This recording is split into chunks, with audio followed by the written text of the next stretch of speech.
Liebe Zuseherinnen, liebe Zuseher. Die Überraschung, sie kommt jetzt, und zwar, Ägypten ist ja in diesen Tagen in den Medien ganz stark präsent, wegen den Terror und so weiter, aber es gibt noch etwas in Ägypten, und zwar, vielleicht erinnern Sie sich, also vor einigen Jahren, im Jahr 2000, hat es in Ägypten mal die Meldung gegeben, dass eine Lichterscheinung der Gottesmutter ist.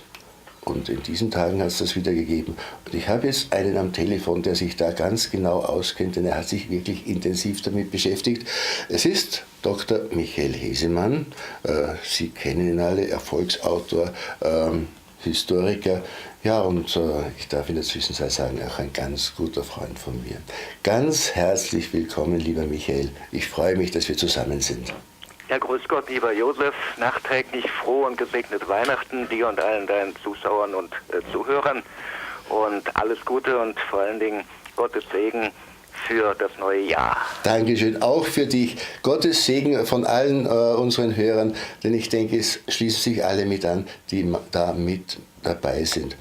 Ja, da war in Ägypten wieder so eine Lichterscheinung. Vergangene Nacht. 2 Stunden lang. Ich habe schon vergangene Nacht erste Berichte aus Ägypten bekommen und habe nun etwas vollständigere und Augenzeugenberichte und 4 oder 5 Bilder von den Erscheinungen vorliegen. Das war also vergangene Nacht, die Nacht von Samstag auf Sonntag, eben Fest der Heiligen Familie. Was für ein wunderbarer Zufall möchte ich gar nicht sagen, sondern eine wunderbare Verbindung in Balut. Balut liegt bei Al-Qusiyah in der Provinz von Asyut in Oberägypten über der Kirche vom heiligen St. Georg. Und dieser Ort Balut ist so spannend, weil dort die heilige Familie auch durchkam, auch durch Al-Qusiyah, auf ihrer Flucht nach Ägypten. Das liegt nur wenige Kilometer entfernt von dem Kloster Al-Muharrak, wo die heilige Familie 6 Monate und ein paar Tage lang blieb. Und der Ort in Ägypten, wo sie am längsten blieb und wo der heilige Josef dann auch den Traum gehabt hat vom Tod des Herodes, dass die heilige Familie zurückkehren konnte. Und also wirklich eine dafür prädestinierte Gegend. Und dort über der Kirche des heiligen Georg schwebte eine leuchtende Gestalt der segnenden Gottesmutter 2 Stunden lang und wurde von Tausenden von Kopten, also von ägyptischen orthodoxen Christen, beobachtet und von vielen auch mit ihren Handykameras fotografiert. Es gibt auch schon eine aber nicht sehr gute Filmaufnahme. Und wir haben also einen Kommentar von einem Pater Lukas von dieser Kirche, der sagte, im Raum Qusiyah hätte es sogar über mehreren Kirchenerscheinungen gegeben, nicht nur über der Kirche des heiligen Georg. Also eine sehr beeindruckende Manifestation, die sehr stark erinnert an die Marienerscheinungen 2009 in Warak bei Kairo, bei Gizeh, nördlich der Pyramiden gelegen, oder im Jahre 2000 in Asyut direkt, in der Stadt direkt, oder die ganz berühmten Marienerscheinungen vor genau 50 Jahren, da haben wir im April praktisch Jubiläum gefeiert, in Kairo, direkt die ganz berühmten Marienerscheinungen, die dort stattgefunden haben, 3 Jahre lang über der Marienkirche von Zeitun, einem Vorort bei Heliopolis in Kairo, wo auch die heilige Familie durchkam auf der Flucht nach Ägypten. Also ich habe ständig Kontakt mit Ägyptern. Ich habe ja, seitdem ich dort recherchiert habe für mein Buch Jesus in Ägypten, eine ganze Reihe koptischer Freunde und bekomme also ständig alle paar Stunden hier neue Nachrichten. Und nun bleibt abzuwarten, und das wird sich diese Nacht entscheiden, ob das eine einmalige Angelegenheit war oder ob es wieder eine Reihe von Marienerscheinungen gibt, weil wie gesagt, in Zeitun 3 Jahre lang hintereinander oder auch in Asyut waren wochenlang Erscheinungen, in Barak waren immerhin 3 Tage lang. Also da müssen wir schauen, ob es eine ganze Serie wieder gibt oder ob es ein einmaliger Vorfall blieb. Ja, es ist ja interessant, dass also diese Erscheinungen ja doch anders sind als die Erscheinungen, die eigentlich in der katholischen Kirche sind. Da sind es immer ganz personelle, und da sind es diese Lichterscheinungen. Genau, es gibt also die Marienerscheinung, die wir in der katholischen Kirche haben. Da erscheint die Gottesmutter in der Regel ja ein paar Seherkindern oder einem Seherkind wie in Lourdes oder meinetwegen mehreren wie in Medjugorje oder in Heroldsbach und übermittelt ihnen Botschaften.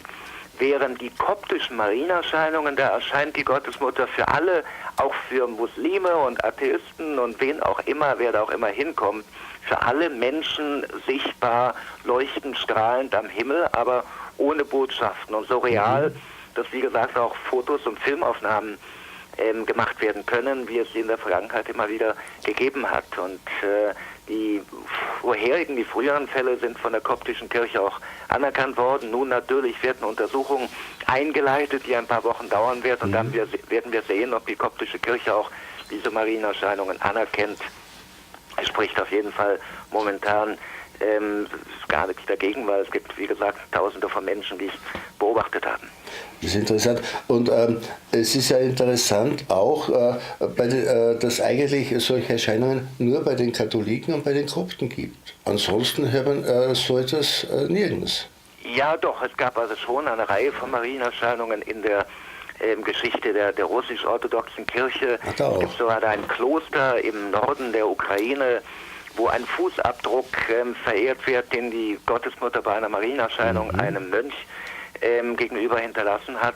Also das gibt es schon. Es gibt schon, nur in der jüngeren Vergangenheit haben wir nur Fälle, wo einzelne heilige Marienerscheinungen gehabt haben, aber keine Massenerscheinung. Die letzte Massenerscheinung hatten wir im Ersten Weltkrieg vor einer Schlacht, wo die russische Armee von der Gottesmutter gesegnet wurde. Ja, es ist also auch interessant, dass gerade in der russischen Kirche ja der Glaube viel stärker ist als bei uns. Auf jeden Fall, auf jeden Fall. Und es ist auch bedauerlich, wie gerade auch hier im deutschsprachigen Raum mit Marienerscheinungen umgegangen wird. Also wir haben ja das berühmte Beispiel Heroldsbach in der Nähe von Erlangen. Das ja ganz schlimm ist, ja. Genau, in Bayern, im Norden von Bayern, und was aber zu Franken schon gehört. Und dort hat wirklich der Bischof die Marienerscheinungen bekämpft damals, 1949 bis 1952. Da wurde den Seherkindern bei Androhung des Interdiktes verboten, dass sie überhaupt an den Ort der Erscheinung gehen und darüber reden und überhaupt, wie gesagt, dahin gehen, wo die Gottesmutter sie hinbestellt hat, und den Gläubigen genauso. Und das war also ein regelrechter Kampf und die Kinder waren in Gewissensnöten. Sollen wir nun dem Bischof gehorchen oder der Gottesmutter, und haben dann der Gottesmutter gehorcht. Aber das führte dann in der Tat zum Interdikt, und die waren also jahrelang exkommuniziert und konnten nicht heiraten in der Kirche und konnten nicht die Heilige Kommunion auf legitimem Weg empfangen und so weiter und so fort. Also das war ganz, ganz schlimm. Ja, das war ja auch im Marienfried ähnlich. Also nicht ganz so schlimm, aber da waren ja auch Erscheinungen, die nicht genau. öffentlich gesagt werden durften. Also insofern ist der Umgang mit Medjugorje schon wohltuend, wo ja die Kirche sich doch sehr offen und neugierig stellt, wo natürlich noch kein endgültiges Urteil vorliegen kann, weil die Erscheinungen noch andauern, wo aber die Bewertung der ersten Erscheinungen auf jeden Fall schon mal recht positiv war, und wo man natürlich aufgrund des gewaltigen Anstroms von Pilgern und der vielen Bekehrungen und der vielen Beichten dort sagen kann, es ist auf jeden Fall ein Gnadenort, egal wie das Urteil immer aussehen wird. Und dasselbe kann man von Heroldsbach sagen, wo heute noch nach einem halben Jahrhundert rund um die Uhr Anbetung stattfindet und die Pilger hinkommen und jeder, der hinkommt, einfach spürt, da ist etwas präsent und da spürt man die Nähe der Gottesmutter. Und darum sind Marienerscheinungen auch immer ein Segen für die Menschen, weil sie damit unmittelbar das Eingreifen Gottes in die Geschichte spüren können und erkennen können, unser Gott ist eben nicht irgendwo ein ferner, weit entfernter Gott, sondern ein lebendiger, der durch die Gottesmutter in die Geschichte eingreift und den Menschen gerade auch in schweren Zeiten, und was machen die Ägypter momentan durch? Wir hatten gerade wieder einen Terrorakt, in schweren Zeiten beiseite steht und ihnen dann doch durch die Präsenz der Gottesmutter klar macht, ihr seid eben nicht allein in der Verfolgung. Ich bin bei euch alle Tage bis zum Ende der Welt. Genau, und eure Mutter wacht über euch. Ja, genau, dieses Wort, es kommt immer zum Tragen. Also ich finde das etwas ganz Großartiges und dass du uns da jetzt also diese Auskunft gibst, das finde ich also auch ganz sensationell für unseren Kiddies, das ist etwas ganz Tolles.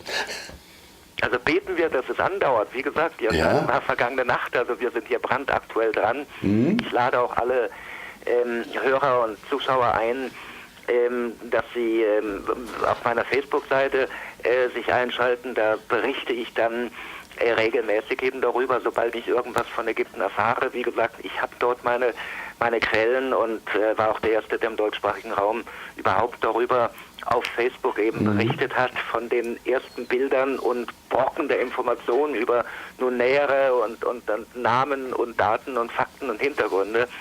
Und es ist auch ganz beeindruckend, wie sich das dann einfach entwickelt und dass man sagen kann, hier praktisch vor unseren Augen geschieht das. Ne? Also wenn jemand spontan genug ist und morgen nach Asyut fliegt, hat er die Chance? Haben wir alle Ferien, dann kann er vielleicht noch Glück haben und davon was mitbekommen. Ich will keine Garantie übernehmen, weil wir haben ja keine Ahnung, was wird die Gottesmutter morgen machen. Aber oder heute Nacht. Aber die Leute haben halt jetzt keine Zeit, die müssen Feuerwerke hochschießen. Ja, genau. Die armen Hunde leiden schon jetzt darunter. Wie geht's deiner Lucy? Ja, der geht es gut, meiner Hündin. Der geht es gut, aber die hat natürlich auch wenn wir vor die Tür gehen, und das machen wir ja dreimal am Tag, immer wieder ihre Panikmomente, das wenn ist irgendwo ganz klar. was knallt. Also die Knallerei ist schon eine Plage. Und ich wünschte mir, man würde mal die Hälfte von dem Geld in vernünftige Projekte stecken und nicht am Himmel verpulvern. Ja, das ist also etwas ganz Schlimmes, aber ich verstehe das auch nicht, warum das unbedingt sein muss. Ja. Das sind heidnische Bräuche ursprünglich aus China importiert. Ja, natürlich. Soll Dämonen vertreiben, aber bitteschön, wir haben doch für die Vertreibung von Dämonen das Heilige Kreuz und wir haben Gebete. Wir brauchen doch keine Knallerei. So ist es. Das ist aus der vorchristlichen Zeit lange her, also, dass das so einmal war, die Wintergeister zu vertreiben. Aber Genau. Aber wir haben, wie gesagt, und die Erscheinungen der Gottesmutter, das ist also etwas ganz Großartiges und ich bin also ganz, ganz glücklich, dass wir da wirklich so schnell und so nah am Ball sind. Aber das hängt natürlich auch damit zusammen, dass du dazu gesagt hast, mit dabei zu sein. Nun, wie gesagt, wer mehr auch über die Hintergründe erfahren will, es gibt ja auch Literatur über die anderen Erscheinungen. In meinem Buch Menetekel wird über die Erscheinungen in Satun und in Barak berichtet mit Bildern, mit authentischen Augenzeugenberichten. In meinem Buch Jesus in Ägypten wird über die Stätten berichtet, über Al-Qusia, über der al-Muharrat, wo die heilige Familie 6 Monate lang blieb, die ganzen Stätten der Flucht der heiligen Familie. Und nun kann man sagen, Maria kehrte nach Ägypten zurück, gerade in dieser schweren Stunde, mitten im Terrorkrieg der islamischen Fanatiker gegen ein freies und laizistisches Ägypten und auch gegen die koptische Minderheit. Da erscheint die Gottesmutter wieder und tröstet ihr Volk. Wäre das ein Thema für den Vortrag im Frühling? Das wäre unbedingt ein Thema, gerne. Jetzt haben wir verraten, dass du wieder bei uns im Frühling da bist mit einem Vortrag. Sehr gerne. Und wir können auch verraten, dass wir dann im Herbst, im November, nach Israel fliegen werden. Auf jeden Fall. Das ist etwas ganz, ganz Großartiges. Ja. Ins Heilige Land. Ins Heilige Land, wo das alles begonnen hat. Der Gottesmutter. Denn ohne dem wäre das also, was wir da heute berichten können, gar nicht geschehen. Und auch dort begreifen wir, im Heiligen Land begreifen wir, wie authentisch die Evangelien sind. Ja. Das sind eben keine schönen Mythen, Lügen und Legenden, sondern das sind Augenzeugenberichte, die so konkret sind, dass wir die Orte noch sehen können, vor unseren Augen sehen können, berühren können, dass wir auf den Steinen sitzen können, auf denen die Apostel saßen und dort beten können und auch das heilige Messopfer feiern können, wo zum Beispiel die Bergpredigt stattgefunden hat oder die wunderbare Brotvermehrung. Also insofern, wir werden dort auch die Realität des Eingreifens Gottes in die Geschichte hautnah und vor Ort erleben, denn Gott ist nicht nur Mensch geworden, er ist auch ein Teil unserer Geschichte geworden. Genau. Und das unterscheidet eben unseren Glauben von vielen anderen Religionen. Wir haben keine Buchreligion, keine Offenbarungsreligion, wir haben eine Begegnungsreligion. Genau, Ja, das sage ich auch eine immer. Offenbarungsreligion, Ja. aber wir haben vor allen Dingen eine Begegnungsreligion. Menschen sind Gott begegnet, haben sein Wirken erlebt und haben von seiner Herrlichkeit berichtet. Und heute noch begegnen Menschen dem Wirken Gottes in der Realität und auch heute greift Gott in die Geschichte ein. Ja, und ich sage immer, er hat sich wirklich eines der schönsten Plätze auf der Erde ausgesucht. Auf jeden Fall einen wahren Garten Eden, muss man schon sagen. Also vor allem Galiläa. Und genau, gerade Galiläa ist ja herrlich mit den Blumen, mit den wunderbaren Hügeln und Wiesen und Weiden und was es dort alles gibt. Also ein herrlicher Ort. Und insofern werden wir auch die Schönheit, die auch immer Teil der Offenbarung Gottes war und immer ein Teil Gottes war, die Schönheit werden wir dort auch spüren können. Die Schönheit der Natur, die Schönheit der Landschaft, aber wirklich auch die Schönheit dieser heiligen Stätten und die auch wiedergespiegelt wird in der Heiligen Schrift. Ja, also ich bedanke mich ganz, ganz herzlich, dass wir dich anrufen dürfen und hätte gleich die Bitte, sollte sich wieder etwas tun dort, dürfen wir uns wieder mal melden. Aber sehr gerne. Super. Sehr gerne. Ich kann gerne in einer Woche ein Update geben, dann wissen wir mehr, dann wissen wir vor allen Dingen, ob es noch weitere Erscheinungen gab. Also gerne. Also genau halt am nächsten Sonntag um 21.45 Uhr. Gerne. Okay. Gleiche Stelle, gleiche Welle. Sehr gut. Gerne. Danke herzlich und Freude. Gottes Segen für das neue Jahr. Und alles Gute im neuen Jahr. Danke. Danke ganz, ganz herzlich.